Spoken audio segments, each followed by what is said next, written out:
After a decade of marriage, my wife said, "You'll never be her real dad. Stop pretending." So I stopped pretending. The next morning, I heard them both laughing about me in the kitchen. I quietly packed my bags and left a note. "You're right. Sup, Reddit." 10 years of my life just got erased by one sentence. 10 years of making school lunches, helping with homework, attending every single parent-teacher conference, teaching a kid how to ride a bike without training wheels. Gone in an instant. All because my wife decided to remind me I'm not Brooklyn's real dad. Well, she was right. And that realization changed everything. Here's how a decade of playing father ended in less than 48 hours. I'm 38 male, a general contractor running my own small company here in Colorado. Started from nothing about 12 years back, working my way up from framing houses to managing entire renovation projects. Spent my 20s doing the grunt work nobody else wanted, crawling through attics in 110-degree heat, demolishing bathrooms covered in black mold, framing additions in sub-zero temperatures, the kind of work that separates people who talk about being contractors from people who actually do the job. Built my client base one project at a time, mostly through word of mouth and showing up when I said I would. Novel concept, apparently. The money's decent, not rich by any means, but comfortable enough that I could afford a nice house in a good school district and provide for a family. I drive a 10-year-old truck that runs perfectly because I maintain it myself, live below my means, and save aggressively. My dad's advice echoing in my head, "Son, you can either look rich or be rich. Pick one." The company now employs 4 guys full-time, plus we bring in subcontractors for the bigger jobs. We specialize in historic home renovations and custom carpentry, the kind of detailed work that requires actual skill instead of just following YouTube tutorials. My business partner Carlos handles the commercial contracts while I focus on residential. It's a good setup that lets me maintain control without being buried in paperwork 80 hours a week. I met Maria, 36 female, about 10 years ago at a community barbecue that my neighbor Jake hosted every 4th of July. One of those sprawling suburban affairs with too much potato salad and dads competing over who could grill the perfect burger.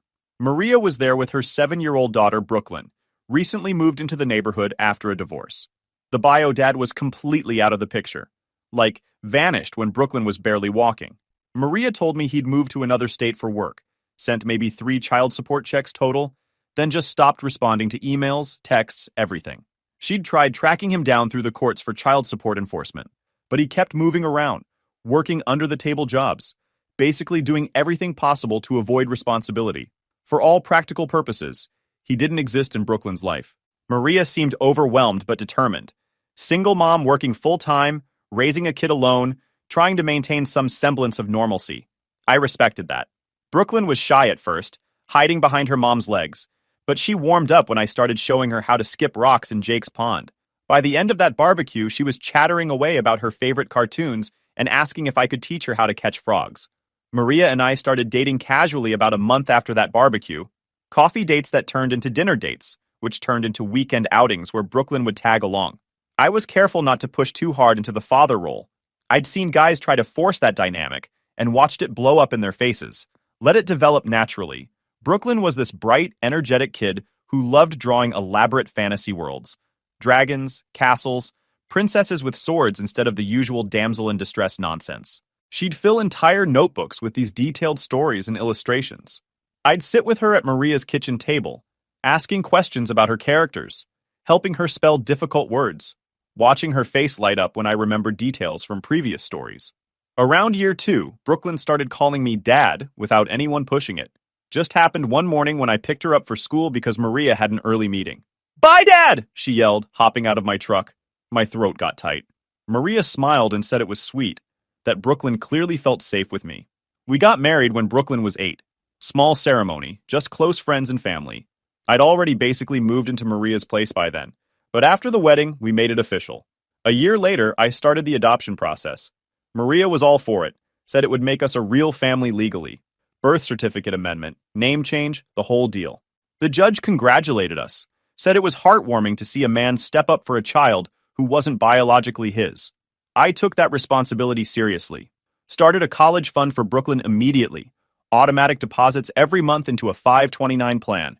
Made sure she had good health insurance through my business. Updated my will to include her. This wasn't some casual stepfather situation. As far as I was concerned, she was my daughter. Period. The house we lived in? I bought it 3 years before I even met Maria. Spent months house hunting, looking for something with good bones in a neighborhood that wasn't going to hell. Found a 1970s ranch-style place that needed work, but had solid framing and a great lot. The previous owners had let it deteriorate. Water damage in the bathrooms, outdated electrical, kitchen from the Carter administration. I got it for a steal because most buyers saw a money pit. I saw a project. Saved up for years working 60-hour weeks, putting down 20% to avoid PMI, then spent every weekend for 2 years renovating. Gutted the kitchen myself, installed new cabinets I built in my workshop, upgraded all the electrical to current code, refinished the hardwood floors that were hiding under disgusting carpet. My buddy Carlos helped with the plumbing. Tyler handled the HVAC system. By the time I finished, that house was worth double what I paid. When Maria and I got married, my attorney, a guy named Frank, who'd seen way too many contractors lose everything in divorces, insisted on a prenup. He'd watched his own brother, also a contractor, lose his business, his house, his retirement savings, everything in a brutal divorce settlement. The ex-wife got half of the construction company despite never working a day there. Frank's brother ended up starting over at 52, working as a framing subcontractor for companies he used to compete with. "Don't be my brother," Frank told me while drafting the documents. "Protect what you built before this marriage. Hope for the best, plan for the worst." Maria wasn't thrilled when I brought up the prenup, called it unromantic and insulting, asked if I was planning to divorce her before we even got married. I stayed firm, explained it wasn't about not trusting her, it was about protecting 12 years of work and investment. My dad had hammered this lesson into my head since I was old enough to understand it. The prenup was straightforward. What I brought into the marriage stayed mine. The house, my business, my pre-marriage savings and retirement accounts, all separate property. Anything we built together during the marriage would split 50-50 if things went south. Anything she brought in stayed hers. Fair and balanced. She eventually signed, but there was always this undertone of resentment about it. Like I'd forced her into some humiliating agreement instead of just protecting assets I'd spent years building from nothing. For 10 years, I was Brooklyn's dad in every way that mattered. I taught her how to ride a bike in our driveway on a sunny Saturday morning, running alongside her with my hand on the seat until she got her balance, then letting go and watching her wobble down the street before realizing she was doing it alone. The pride on her face when she turned around and saw me standing 20 feet back, clapping. Took her to every single dance recital, even the brutally long ones where 40 kids performed and she was on stage for maybe 8 minutes total. Sat through 3-hour shows just to watch her do a 2-minute tap routine, cheering louder than anyone else in the audience. She'd scan the crowd during her performance until she spotted me, then her nervous expression would relax into a smile. Helped her build that volcano for the science fair when she was in 5th grade, the one that actually erupted instead of just fizzing pathetically like half the other projects.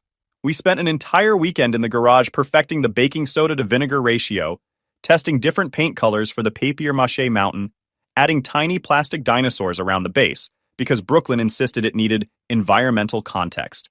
It won 2nd place, and she was convinced we'd been robbed of 1st. Coached her soccer team for 2 seasons when she was 12 and 13, despite knowing absolutely nothing about soccer strategy beyond kick the ball toward the goal. Spent my weeknights watching YouTube videos about youth soccer drills, weekends at practices trying to teach a bunch of kids basic passing techniques. Brooklyn wasn't particularly good at soccer, but she loved being part of the team, and she loved that I was there every game. When she wanted to learn piano, I found a teacher, paid for weekly lessons, sat through the early months of painful practice sessions where she'd play the same wrong notes over and over. Bought her a decent digital piano for Christmas so she could practice at home. She never became a prodigy, but she got good enough to play recognizable songs, which was the goal. Paid for braces when she was 14, $4,800 worth of orthodontic work that insurance barely touched. Drove her to every adjustment appointment. Stocked the fridge with soft foods when her teeth hurt. Never complained about the cost because that's what fathers do. Brooklyn and I had our routines, our inside jokes, our thing. Sunday morning pancakes where she'd help me flip them. She was terrible at it. Always flung them too high and they'd land halfway off the pan. But it became our tradition. We'd eat them anyway. Even the misshapen disasters. Terrible movie marathons where we deliberately watched the worst-rated films we could find just to mock the acting and plot holes. She'd make popcorn, I'd provide the commentary, and we'd laugh ourselves sick over how bad some movies actually were. Hardware store trips where Brooklyn would push the cart and I'd let her pick out paint colors for her room every time she wanted to redecorate. which was approximately every 8 months. Her room went from pink to purple to turquoise to yellow to gray, and I painted it every single time without complaining. Taught her how to properly use a paint roller, how to cut in around corners with a brush, which primer to use for which situations. Normal dad-daughter stuff that I genuinely loved. Stuff I thought would last forever. Stuff that meant something. Maria worked as an office manager at a dental practice downtown. Steady job, decent income, normal 9 to 5 hours. She'd been there for about 8 years, knew the systems inside and out, basically ran the administrative side while the dentists focused on pulling teeth and filling cavities. She made around $48,000 a year, which wasn't bad for our area.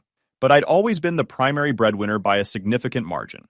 My contracting business cleared about $95,000 annually after expenses and paying my guys. I paid the mortgage every single month for 13 years. Covered the property taxes, the homeowner's insurance, the utilities, both car payments because Maria's credit wasn't great, and my name got us better interest rates. Health insurance for all 3 of us through my business plan. I handled the big expenses, the emergencies, the irregular costs that pop up when you own a house.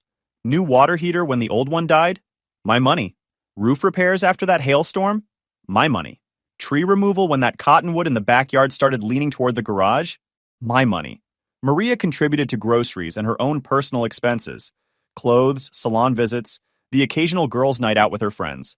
She'd pay for Brooklyn's school supplies sometimes, split the cost of birthday presents for family members. But the heavy financial lifting was on me, and I never complained about it because that's what you do for your family. You carry the weight. The cracks started showing maybe 2 years ago, subtle at first, but getting more pronounced as Brooklyn hit her teenage years. Maria would make little comments about me being too strict when I set rules. When I said no sleepovers on school nights because Brooklyn had a geometry test the next morning, Maria would roll her eyes and mutter about me being controlling and not understanding how teenagers work.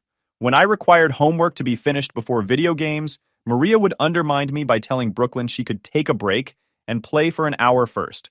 There was this incident when Brooklyn was 15 where she wanted to go to a concert on a school night. Some pop star I'd never heard of. Show didn't even start until 9 p.m., and the venue was an hour away. I said no, suggested we look at weekend shows instead. Maria went behind my back and bought the tickets anyway. Told Brooklyn they'd work it out with Dad later. I found out when Brooklyn accidentally mentioned it, asking what time we were leaving for the concert. Had to be the bad guy and cancel the whole thing, which led to a massive fight where Maria accused me of ruining Brooklyn's fun and being jealous of their mother-daughter bond. Another time, Brooklyn asked for an iPhone upgrade to the latest model, despite her current phone being barely a year old and working perfectly fine. I said no, explained that we don't just replace things because new versions exist. Maria bought her the phone anyway, put it on a credit card I didn't know she'd opened, then acted shocked when I was upset about the surprise $900 charge. She's a teenage girl, Maria said, like that explained everything. Her friends all have the new model. You don't want her to be embarrassed, do you? Brooklyn started pushing back more too, testing boundaries with that teenager attitude where everything turned into an argument. Simple requests like clean your room became 20-minute negotiations. Asking her to help with dinner dishes resulted in dramatic sighs and complaints about how none of my friends have to do chores. The respect that had been there when she was younger started eroding. She'd talk back, slam doors, give me that eye-roll teenager's perfect around age 14. I tried to be patient, remembering that teenagers are supposed to push boundaries. But Maria wasn't helping. She was actively undermining my authority, while simultaneously complaining that I was being too controlling. Last month, things escalated. Brooklyn wanted to spend an entire weekend at some party 3 hours away. A classmate's family had rented a cabin, and apparently a bunch of high schoolers were going. The party was supposed to run from Friday night through Sunday afternoon, and Monday was a school day. I said no, not because I wanted to ruin her fun, but because I didn't know the family hosting, had no way to verify there'd be adult supervision, and the whole setup sounded like a recipe for disaster. Plus, 3 hours away meant if anything went wrong, we'd be too far to help quickly. Brooklyn threw a fit, started yelling about how I never let her do anything, how all her friends' parents were cool, and I was just paranoid and controlling. Maria, instead of backing me up, took Brooklyn's side. She's 17, not 7, Maria said, folding her arms. You need to start trusting her judgment instead of treating her like a child.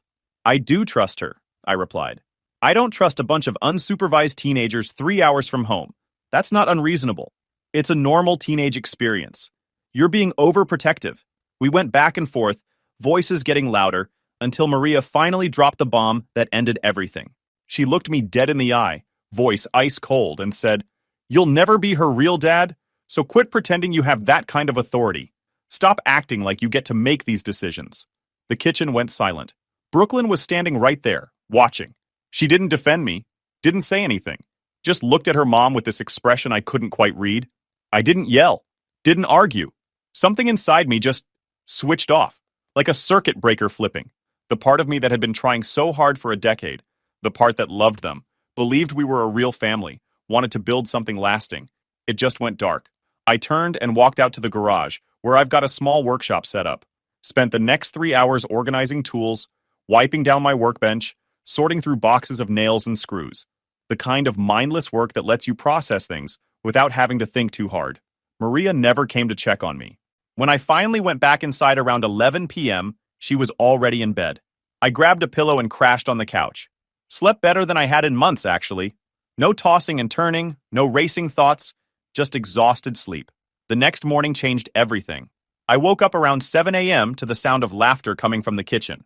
Not quiet chuckling, loud, sharp, mean girl laughter. The kind that makes your stomach drop because you know it's at someone's expense.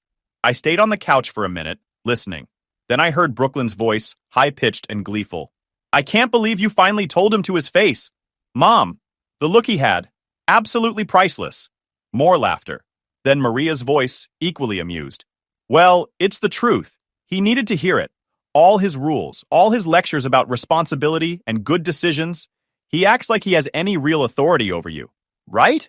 Brooklyn was practically squealing now. Like, he's just the guy who pays for stuff. He's not my actual dad. Why does he think he can control my life? Exactly. He's a good provider, I'll give him that. But at the end of the day, he's your stepdad. Not the same thing. They both dissolved into laughter again, and I heard the coffee maker beep. I sat there on that couch, blanket still tangled around my legs, and felt absolutely nothing. No anger, no hurt, no betrayal. Just this weird, calm clarity. Like someone had finally told me the truth about a situation I'd been lying to myself about for years. 10 years. A decade of my life. Raising a kid who wasn't mine biologically, but who I loved like she was. And to them, I was just the wallet, the backup plan, the guy who fixed things and paid bills and kept the lights on while they made all the actual decisions. I stood up, folded the blanket, and walked quietly upstairs. Pulled my old military duffel bags from the back of the closet. I'd done 4 years in the Army before getting into contracting, and those bags had survived multiple deployments. Started packing methodically, clothes, toiletries, important documents, the framed photo of my parents who'd both passed a few years back. Left everything else. The pictures from Brooklyn's dance recitals, the world's best bonus dad mug she'd given me for Father's Day 3 years ago, the Father's Day cards she'd made when she was younger. All of it stayed. Looking at that stuff now just made me feel sick. While I packed, I made phone calls.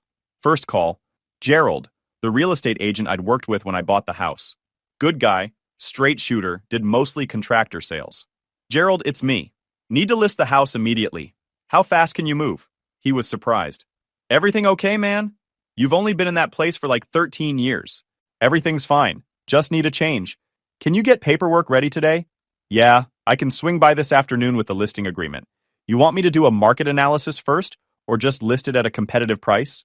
"Competitive price. I want it sold fast, not sitting on the market for months." "Got it. I'll have the sign ready for tomorrow morning." "Perfect." Second call, my attorney, the same guy who'd drawn up the prenup.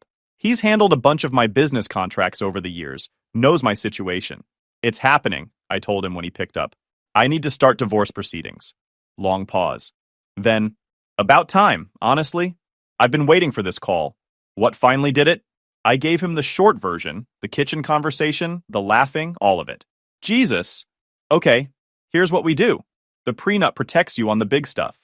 House, business, pre-marriage assets. File as soon as possible and don't engage with her emotionally. Everything in writing from here on out." Understood. One more thing. Do you have access to the joint accounts? "Yeah. Pull out your half today. Open a new account at a different bank, one she doesn't know about.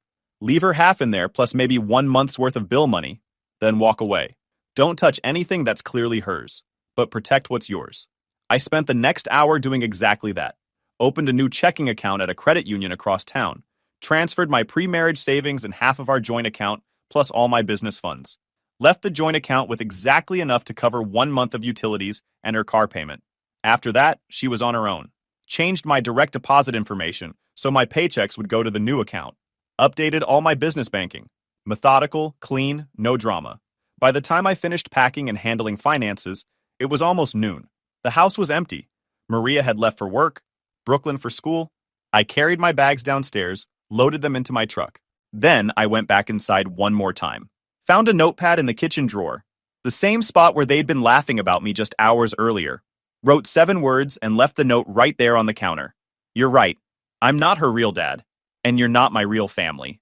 Walked out, locked the door, drove away. Never looked back. I headed straight to the small office I rent for my contracting business. Just a one-room space in a strip mall where I handle paperwork and meet with clients. Sat in the truck in the parking lot for maybe 20 minutes, just breathing, letting everything settle. Then I got to work. Called my buddy Tyler, who's been my friend since our Army days. He runs his own HVAC company, knows the contractor grind, and has been through a divorce himself. I need a place to crash for a few weeks, I told him. What happened? I gave him the highlights. He didn't even hesitate. I've got a finished basement with its own entrance. Yours as long as you need it. When you heading over? Tonight. I'll leave the key under the mat.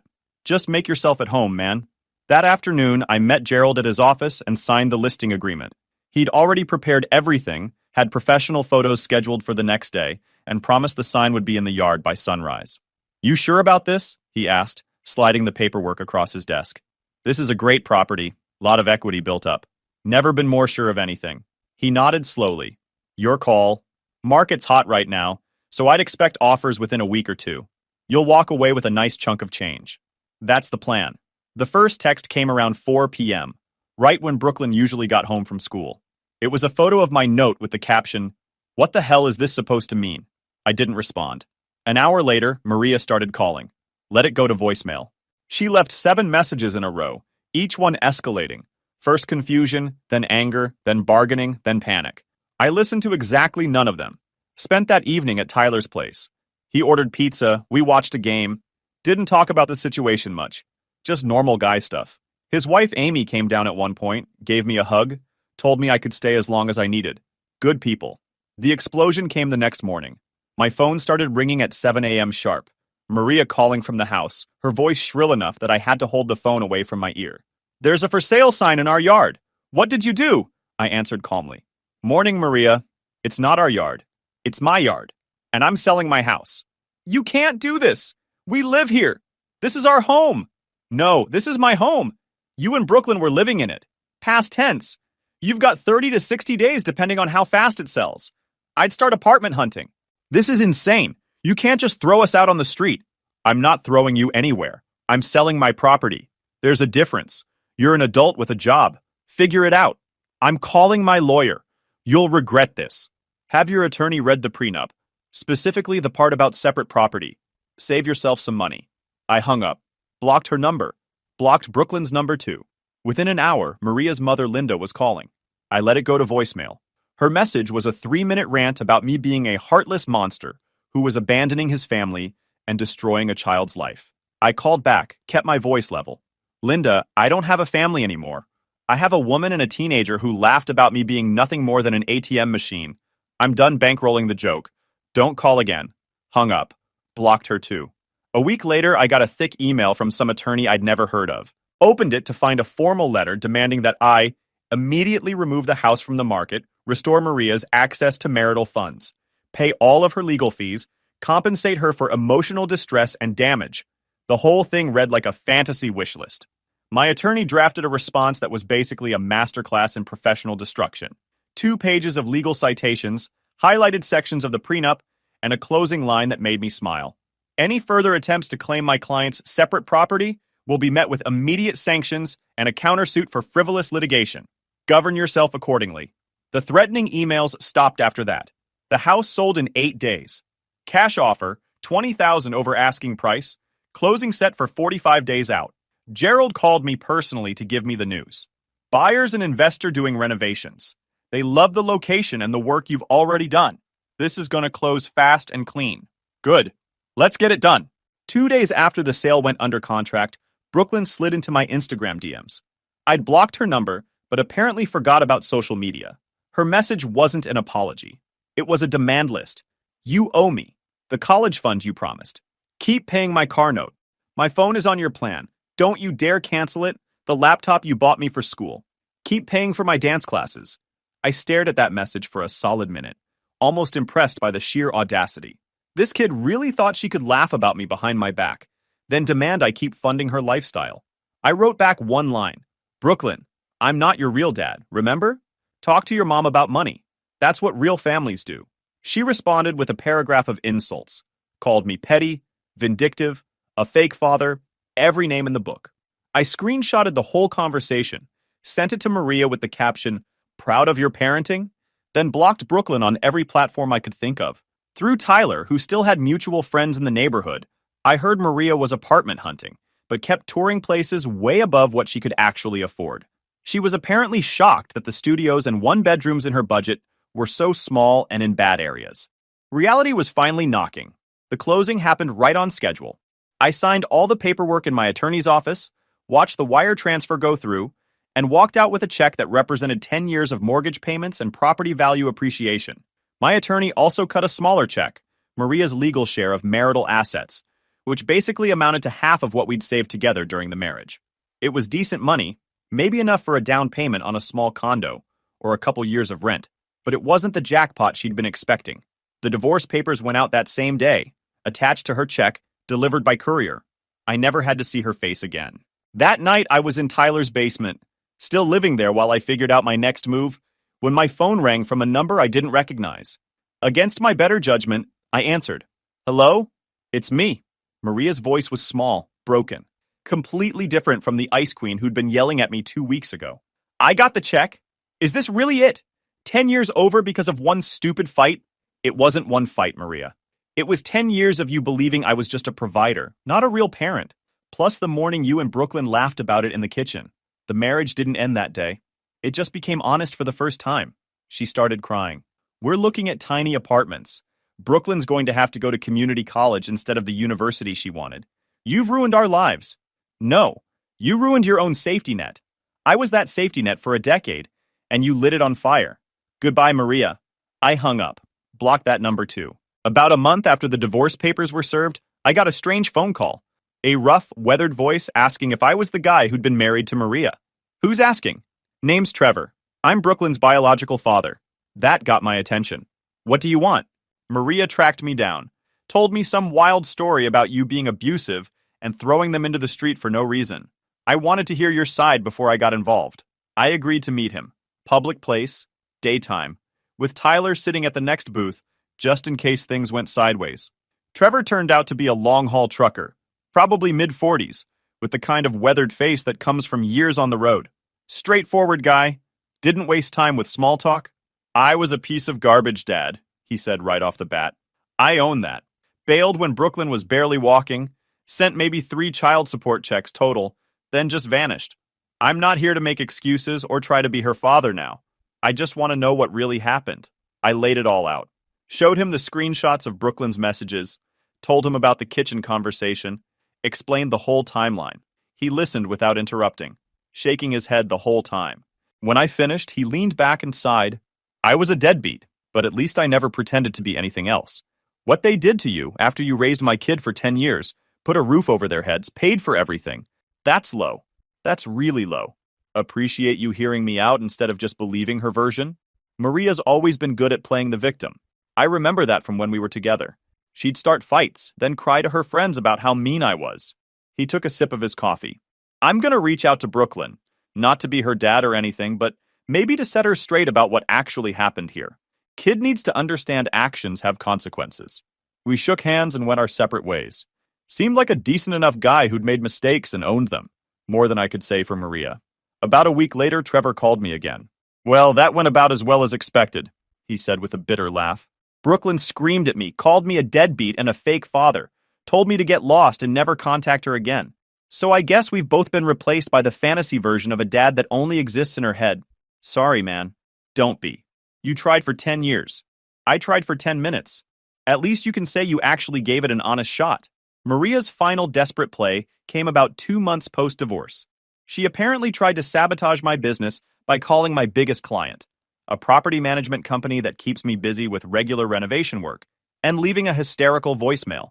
According to my client Patricia, Maria claimed I was mentally unstable, going through a breakdown, and might not be reliable anymore because of my divorce situation. Patricia called me directly, and I could hear the amusement in her voice. I've been doing this for 20 years. I've heard bitter ex-wives try to tank their husbands' careers before. You're solid, you do good work, and your personal life is your business. Keep building. We're good. I thanked her and made a mental note to send her a gift basket. Through the grapevine, mostly Tyler's wife Amy, who knew some of Maria's friends, I heard updates over the next few months. Maria and Brooklyn were sharing a cramped 2-bedroom apartment across town in a neighborhood that definitely wasn't the suburban paradise they were used to. Maria had picked up night shifts waitressing to make ends meet. Brooklyn was working at a fast food place, trying to save money for community college since the university fund I'd been contributing to was obviously gone. I sent each of Brooklyn's paychecks a small note via her work address. This is what happens when you burn good people. Learn from it. Petty? Maybe. Satisfying? Absolutely. I ran into Maria once, about 4 months after everything imploded. I was at the grocery store shopping for the week when I saw her in the produce section. She looked older, tired in a way that isn't just physical exhaustion, but the kind that settles into your bones when reality crashes the party. She was with some new guy, younger, dressed in gym clothes like they'd just come from working out. Our eyes met across the vegetables. She opened her mouth like she might say something. I gave her a polite nod, the kind you'd give any stranger, and pushed my cart in the opposite direction. Felt absolutely nothing. No anger, no satisfaction, no lingering attachment, just nothing. About 6 months after that grocery store encounter, I got a call at my office from a number I didn't recognize. Answered it to find a stressed-out male voice on the other end. Is this the guy who used to be married to Maria? I'm Mitchell. I'm dating her now. Or I was. It's complicated. Okay? What do you want? I need to talk to someone who's been through this. Can we meet? Just for like 20 minutes and a coffee? Against my better judgment, I agreed. We met at a diner near my office. Mitchell turned out to be a personal trainer in his early 30s, built like he lived at the gym, but with this desperate, hunted look in his eyes. I met Maria on a dating app about 3 months ago, he started. She told me this whole sob story about her evil ex-husband who abandoned her and her daughter, threw them out of their house for no reason, left them broke and struggling. I felt bad for her, wanted to help. Let me guess. She's been bleeding you dry financially? His face answered before his words did. I've been covering her rent for 2 months. Bought groceries, paid for Brooklyn's school supplies, fixed her car when it broke down. Last week I found out she opened a credit card in my name without telling me and maxed it out. I almost laughed. Same playbook, different victim. When I confronted her about the credit card, she cried and said she was desperate and didn't know what else to do. Then I started asking around, talked to some people who knew both of you, and the story I heard was completely different from what she told me. Let me fill in the gaps. I gave him the real version, the kitchen conversation, the laughing, all of it. Mitchell looked like he might be sick. I've been calling her ex a monster for months, telling her she deserved better. Meanwhile, she's running the exact same game on me. Here's my advice. Cut off all financial support immediately. Close any accounts she has access to. Change your locks if she has a key. And brace yourself. She's going to lose her mind when the money stops. Threats, tears, her family calling you, all of it. Don't engage. Just walk away. He thanked me like I'd just handed him a life preserver and left looking determined. I heard later he'd broken up with her the next day, moved to a different apartment to avoid her showing up, and was working with a lawyer to deal with the credit card fraud. About a year after I'd walked out of that house, I got a text from a number I didn't have saved. Long message, carefully written, clearly thought out. It was Brooklyn. I know you probably don't want to hear from me, and I don't blame you, but I need to say this. I've been working and going to community college, and I've had a lot of time to think about everything that happened. Watching my mom run the same game on Mitchell that she ran on you finally broke through my denial. Plus, I've been talking to Trevor, my biological father, and he's helped me see things differently. What I said to you, what we both said, was awful. You didn't deserve any of it. For 10 years, you were the only dad I knew, and you were a good one.